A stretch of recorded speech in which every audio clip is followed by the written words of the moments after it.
ప్రణామాలు మునివర్యా, మీకిదే మా స్వాగతం. ప్రణామాలు ఋషివర్యులారా,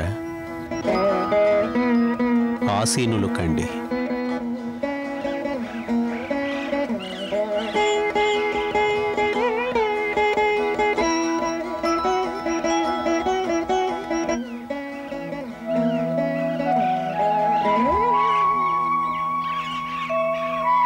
ఋషివర్యులారా, ఇక మీ సమక్షంలో భగవాన్ శ్రీ గణేశుడి మహాకథ వివరించవలసి ఉంది. దానిని మీరందరూ శ్రవణానందకరంగా వినబోతున్నారు. ఓ సురుచి మహర్షి, గణేశుని భక్తగణమైన మేము ఏమి తెలుసుకోవాలని ఉత్సుకతతో ఉన్నామంటే, ఎలా ఆ మహాదేవుని చేతిలో తన పుత్రుడైన గణపతి మస్తకం ఖండించబడింది అని. అవశ్యం ఋషివర్య, ఈ కథ ఆసక్తికరంగానూ ఉత్కంఠపూరితంగానూ సాగుతుంది. ఒకవైపు గణనాథుడు గణేశుడు కైలాస పరాజయాన్ని విజయపథం వైపు నడిపాడు. మరోవైపు సంగరకాసురుడు ఖండించబడిన తన భుజాలను తీసుకుని తన తండ్రి తారకాసురుని సముఖానికి వెళ్ళాడు. కోపోద్రిక్తుడైన తారకాసురుడు తన పుత్రుని శిరస్సు ఖండించాలని నిశ్చయించుకొనగా అతని తల్లి ఖశ్చిత పుత్రుని రక్షింపదలచి అడ్డుపడింది. తారకాసురుడు అది చూసి ఆశ్చర్యచకితుడయ్యాడు. తన పుత్రుణ్ణి పరాజయం పాలు చేసినవాడు వేరెవరో కాదు, జగన్మాత పార్వతీదేవి పుత్రుడు అజేయ గణేశుడు. సమస్త దేవగణాలు భగవాన్ గణేశుని కీర్తించసాగారు. దైత్యరాజు తారకాసురుడు తన పుత్రుడు సంగరకాసురుని తీసుకుని తన గురువు శుక్రాచార్యుని వద్దకు వెళ్ళాడు. సంజీవని విద్యావంతుడైన దైత్య గురువు శుక్రాచార్యుడు సంగరకాసురుని భుజాలను మళ్లీ జత చేస్తాడు. అలాగే తారకాసురునికి హెచ్చరిక చేస్తాడు, నీ మృత్యువుకి కారణమయ్యేవాడు పార్వతీపుత్రుడైన గణేశుడు కాదు, ఆమెకు కలిగే ద్వితీయ సంతానం మహాదేవుడైన శివుని అంశ ద్వారా జన్మించబోతున్నాడు. మరోవైపు శివుడు తపోసమాధిని పూర్తి చేసుకుని కైలాసం వైపు సాగుతున్నాడు. ద్వారపాలకుడై నిలుచున్న బాలగణేశునికి తల్లి పార్వతి ఓ సందేశం పంపింది. ఆమె స్నానఘట్టానికి స్నానానికి వెళుతున్నానని, భవనంలోనికి ఎవరినైనా సరే అనుమతించవద్దంది. అదే సమయంలో మహాదేవుడు భవనంలోనికి ప్రవేశించబోయాడు.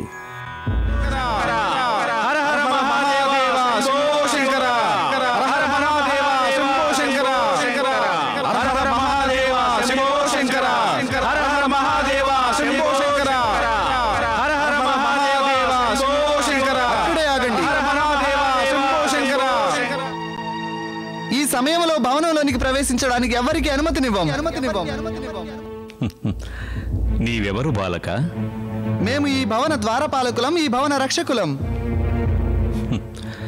ఈ భవనం మాదే బాలక, నీవు మమ్మల్నే లోనికి అనుమతింపవా? అది మాకు సంబంధం లేదు. ఈ భవనం మీదే కావచ్చు, కానీ ఈ సమయంలో మిమ్మల్ని భవనంలోనికి వెళ్లేందుకు ఎట్టి పరిస్థితుల్లోనూ మేము అనుమతినివ్వం. ఎందుకు బాలక? ఎందుకంటే అది మా తల్లిగారి ఆదేశం. లోనికి ఎవరిని రానివద్దని మా తల్లిగారు మమ్మల్ని ఆదేశించారు. తల్లిగారా? మేము పార్వతీదేవి పుత్రులం. ఆమె ఆదేశానుసారమే మేము ఇక్కడ నియమింపబడ్డాం.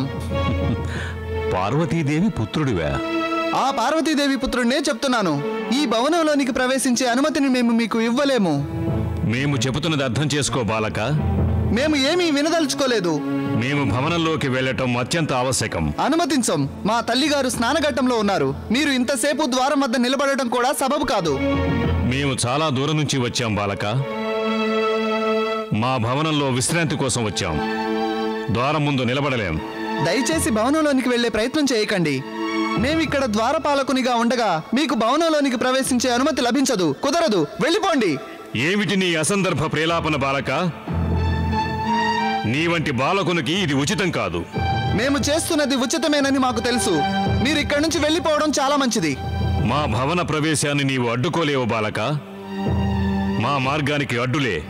అసంభవం. మీరు మా తల్లిగారి ఆదేశాన్ని ఉల్లంఘించడం వీలుపడదు. నీకు అర్థం కావటలేదు మూర్ఖుడా. మమ్మల్ని అడ్డగించి నీవు నీ మృత్యువుని కోరి తెచ్చుకుంటున్నావు. నేను బాలుడనని చిన్నచూపు చూడకండి. విషం పూసిన చిన్న బాణానికి మహా యోధుల్ని సైతం కూల్చే శక్తి ఉంటుంది. నేను కోపంతో విషపూరిత బాణాలతో మీపై విరుచుకుపడకముందే దయచేసి ఇక్కడి నుంచి వెళ్ళిపోండి. మూర్ఖ బాలక, మీ త్రిశూలంపై మీకు పూర్తి విశ్వాసమే గనక ఉంటే మాపై యుద్ధానికి సన్నద్ధులు కండి. నీకు మాతో యుద్ధం చేసే యోగ్యత లేదు బాలక. మేము తలుచుకుంటే నీకు మృత్యుదండన విధించగలం. కానీ మరో అవకాశం ఇస్తున్నాం. నీవు గనక దారి విడవకుంటే మేము నిన్ను మృత్యువుకు చేరువ చేయక తప్పదు. మేము మా తల్లిగారి ఆదేశ పాలన కోసం చావడానికైనా సిద్ధమే. కానీ ఆ ఆదేశాన్ని ఏమాత్రం ఉల్లంఘించం. మా క్రోధాగ్ని జ్వాలలో ఈ బాలకుడు ఆహుతి కాక తప్పేలా లేదు. వివరించండి. అర్థమయ్యేలా చెప్పండి. ఈ బాలకుడికి ఎందుకు ఇతను మా మాటను అర్థం చేసుకోవటం లేదు?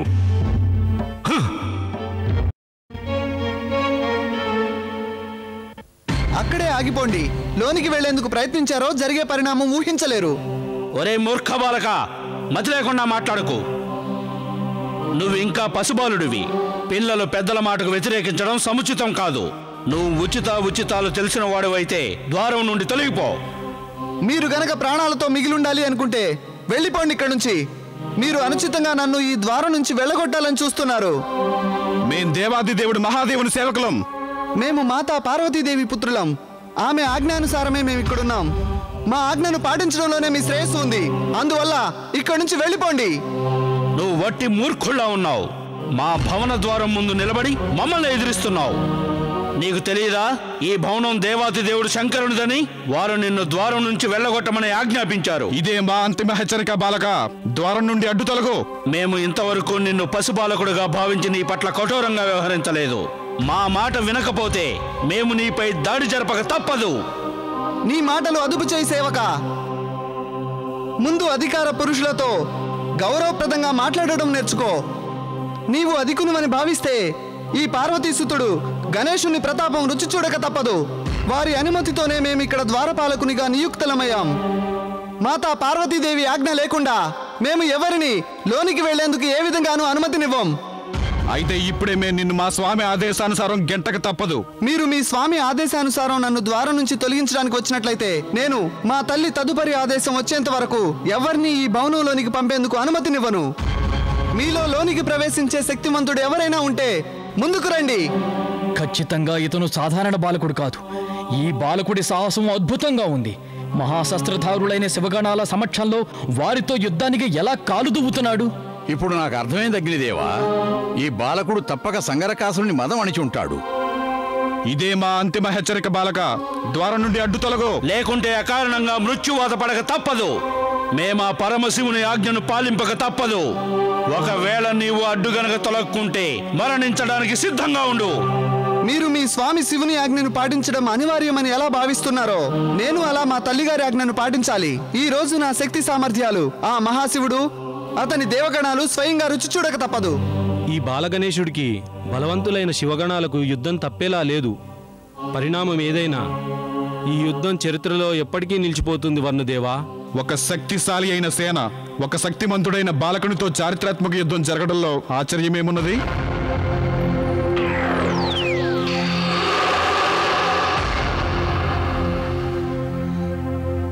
దాడి చేయండి. ఆగండి.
శివగణాలు మహాదేవుని శరణ కోరి వెళ్తున్నారు దేవేంద్ర. శివగణాలు మహాదేవుని శరణు కోరడానికి వెళ్ళినా వారు ఆ బాలకునితో తలపడడం అసంభవం. బ్రహ్మదేవుని అనుసారం ఆ బాలగణేశుని సమక్షంలో మహాదేవుడు యుద్ధం చేయటం ఉచితం కాదు దేవేంద్ర. అగ్నిదేవుని మాటల్లో అశుభం గోచరిస్తోంది. మనం బ్రహ్మదేవుని దర్శించడం మంచిది. రండి.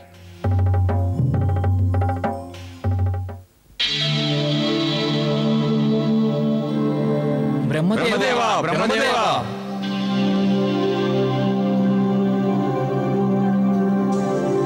ఏం జరిగింది?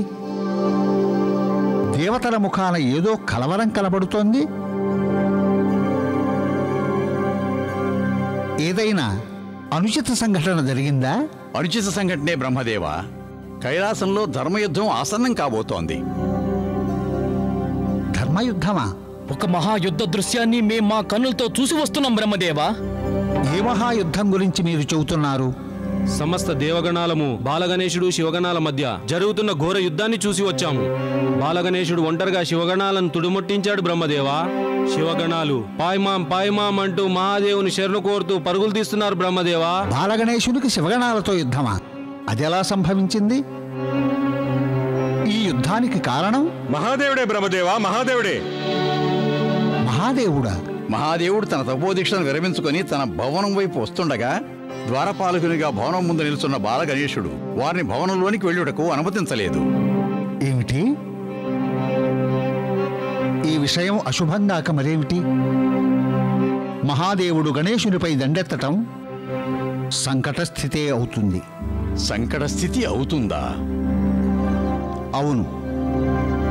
మహాదేవుడు మరణించినా ఆశ్చర్యం లేదు. మహాదేవుడు మరణించటమా? మహాదేవుడు ఓ బాలకుని చేతిలో మరణించడమా? అదే విధిరాత. మహాదేవుడు బాలగణేశుని సముఖానికి వెళ్ళటం మృత్యువును ఆహ్వానించినట్లే. ఈ బాలకుడు మహాశక్తిశాలి ఆ మహాదేవుని కంటే బలవంతుడా? ఆ బాలుడి శక్తి అంతన్నది సమస్య కాదు. సమస్య అతని జన్మ విధానమే. మాకు అర్థం కావటం లేదు బ్రహ్మదేవా. ఆ బాలకుని జననంలో అంతటి విశేషం ఏమున్నది? ఆ బాలకుడు అభూత గండమూలంలో జన్మించినవాడు. అది అతని తండ్రికి అశుభం అవుతుంది. ఇటువంటి స్థితిలో బాలకుడు మరణించవచ్చు, లేదా అతని తండ్రి. మరి ఇది చాలా జటిలమైన సమస్య కదా బ్రహ్మదేవా. అసలైన సమస్య ఏమిటంటే ఆ బాలకుడికి జన్మనిచ్చింది పార్వతీదేవి. ఇక మహాదేవుడు సమస్త విశ్వజన్మ కారకుడు. ఆ బాలకుడికి పునర్జన్మ కలిగే అవకాశం ఉంది. అదే మహాదేవుడు మరణిస్తే సమస్త విశ్వం మరణిస్తుంది. ఒకవేళ శివగణాలు శివుడి సముఖానికి చేరితే ఆయన తప్పక బాలగణేశుడితో యుద్ధానికి తలపడతాడు. లేదు, మహాదేవుణ్ణి ఎలాగైనా బాలగణేశునితో తలపడకుండా ఆపాలి. వారిని నిలువరించండి బ్రహ్మదేవా. వారు గాని కోపాద్రిక్తులైతే నిలువరించడం ఎవరి తరమూ కాదు. ఆయనను కేవలం ఆ మహావిష్ణువు మాత్రమే నిలువరించగలడు. వెంటనే మనం విష్ణువుని దర్శించడం మంచిది. పాహిమాం మహాదేవా, పాహిమాం, పాహిమాం మహాదేవా, పాహిమాం, పాహిమాం. మమ్మల్ని రక్షించండి, మాకు శరణు ఇవ్వండి. ఆ బాలకుడి నుండి మమ్మల్ని రక్షించండి మహాదేవా, మమ్మల్ని రక్షించండి. రక్షణ ఏమిటి మీరనేది? మహాదేవా, మేము ఆ బాలకుడిని ద్వారం నుండి తొలగించడానికి ప్రయత్నించాం. కానీ ఆ బాలకుడు మా ఆజ్ఞను లక్ష్య పెట్టకపోవడంతో మహాదేవా అతనితో యుద్ధం చేయక తప్పలేదు పరమేశ్వర. యుద్ధమా? ఆ మూర్ఖపు బాలుడితో యుద్ధమా? అతను పసిబాలుడు కాదు మహాదేవా, సకల శివగణాలను హడలెత్తించాడు. ఏమిటి? అవును ప్రభు, ఆ మహాబలశాలి అయిన బాలుడితో యుద్ధం చేయడం అసంభవం. అతని పరాక్రమ దాటికి కైలాసం అంతా శివగణాల శవాలతో నిండిపోయింది మహాదేవా. ఆ మహాబలశాలి అయిన బాలకుని పరాక్రమం భవనం ముందు శివగణాల రక్తపుటేరులు పారించింది మహాదేవా. అతను నా అమాయకపు సేవకుల రక్తం కళ్ళ చూశాడా? ఎవరిని ప్రాణాలతో విడిచిపెట్టలేదు. మా ప్రాణాలను దక్కించుకోవడానికి రణభూమి నుండి పారిపోయాం ప్రభు. సమస్త శివగణాలు మరణించారు, ఒక్కరు కూడా బ్రతకలేదు. మమ్మల్ని కాపాడండి ప్రభు, మమ్మల్ని కాపాడండి. ఆ దుష్ట బాలకునికి మా అమాయకపు సేనల ప్రాణం తీసే సాహసం ఎక్కడిది? ఈ అపరాధానికి ప్రతిగా వాడికి మేమే మృత్యుదండన విధిస్తాం. లేకుంటే ఆ బాలకుడు మాకు మాత్రమే కాదు, సమస్త దేవతలకు సమస్యగా మారతాడు.